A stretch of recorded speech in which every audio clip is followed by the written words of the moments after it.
সুপ্রিয় দর্শক, বর্তমানে বিপদের মুখে রয়েছে ভারত। বাংলাদেশি দাদা না আসলে না কলকাতা সব ভুকা মরে যাবে একদম। জিনিস আমি সচ্চা বলছি দাদা, এক সকাল বেলা আসলাম, একটা ভাড়া পাওয়া যাচ্ছে না।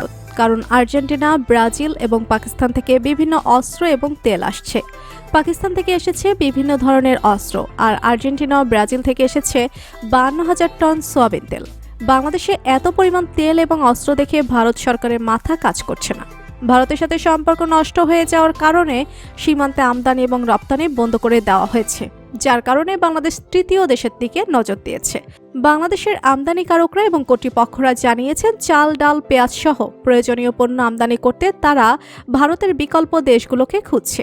ইতিমধ্যে পাকিস্তান লাভ লোকসানের কথা বলে বাংলাদেশ যা চাচ্ছে তাই রপ্তানি করছে। তবে বর্তমানে একটি খুশির খবর হচ্ছে, ভারত এবং আর্জেন্টিনা থেকে কয়েক হাজার টন সয়াবিন তেল বাংলাদেশে ঢুকছে। 4 দিনের ব্যবধানে আর্জেন্টিনা এবং ব্রাজিল থেকে মোট 4টি জাহাজে আমদানি হয়েছে। এর মধ্যে রয়েছে 52,000 টন অপরিশোধিত তেল। এই 52,000 টন আমদানি করেছে সিটি গ্রুপ ও মেঘনা গ্রুপের পাশাপাশি টিকে গ্রুপ। এই কয়েকটি গ্রুপ মিলে আর্জেন্টিনা এবং ব্রাজিল থেকে এই তেলগুলো আমদানি করেছে। এর মধ্যে টিকে গ্রুপের রয়েছে 25,000 টন, সিটি গ্রুপের রয়েছে 20,000 টন, মেঘনা গ্রুপ অফ ইন্ডাস্ট্রির রয়েছে 7,000 টন।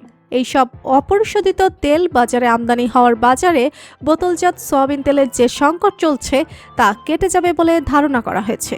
সয়াবিন তেলের দাম সমন্বয় করায় রোজার আগে আরও আমদানি বাড়বে বলে জানিয়েছে কর্তৃপক্ষরা। চট্টগ্রাম বন্দরের কর্তৃপক্ষের তথ্য অনুযায়ী শনিবার 2টি জাহাজের মাধ্যমে বন্দরে আনা হয়েছে প্রায় 21,000 টন অফ পরিশোধিত তেল। মঙ্গলবার জলসীমায় পৌঁছেছে আরও 2টি বাণিজ্যিক জাহাজ। এই 2টা জাহাজে রয়েছে 3600 টনেরও বেশি সয়াবিন তেল। এই জাহাজগুলোর মধ্যে একটি এসেছে ব্রাজিল থেকে এবং বাকি 3টি এসেছে আর্জেন্টিনা থেকে।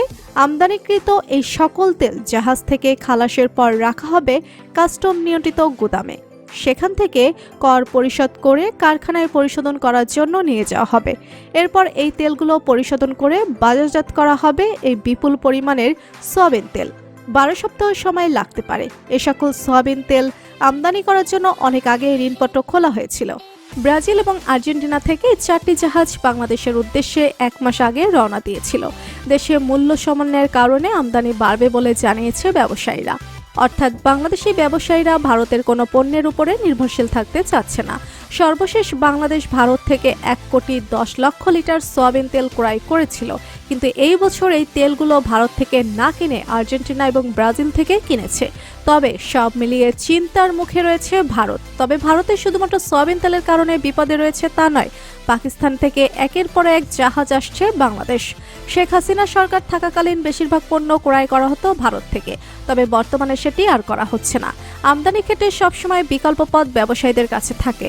বর্তমানে ভারতের পরিবর্তে অন্যান্য দেশ থেকে পেঁয়াজ সহ বিভিন্ন পণ্য ক্রয় করার চেষ্টা করছে বাংলাদেশ। তবে 5ই আগস্ট শেখ হাসিনা সরকারের পদত্যাগের পর ভারত থেকে পণ্য ক্রয় করা কমে যাচ্ছে। এই সময় ব্যবসায়ীরা তৃতীয় দেশ থেকে আমদানি করার নজর দিয়েছে। বিশেষ করে পেঁয়াজ এবং আলু আমদানিতে পাকিস্তানের সাথে আপনি লাগছে বাংলাদেশ। এছাড়া মিয়ানমার থেকে আসছে চাল, হলুদ এবং আদা। অন্যদিকে চীন থেকে আসছে গম, চিনি। পাকিস্তান থেকে আসছে চাল, চিনি, জিরা এবং বিভিন্ন ধরনের সামরিক অস্ত্র।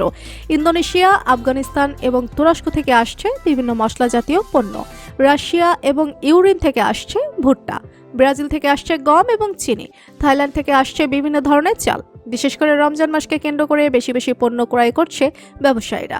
এছাড়া 11টি পণ্য আমদানি করার জন্য বাংলাদেশ ব্যাংক অনুমতি নিয়েছে। তো বন্ধুরা, যদি ভারত থেকে পণ্য ক্রয় করা কমিয়ে দেয় তাহলে সেটি কি দেশের জন্য ভালো হবে নাকি খারাপ হবে জানিয়ে দিন কমেন্ট করে। আর ভিডিওটি ভালো লেগে থাকলে একটি লাইক দিয়ে চ্যানেলটি সাবস্ক্রাইব করুন। ধন্যবাদ।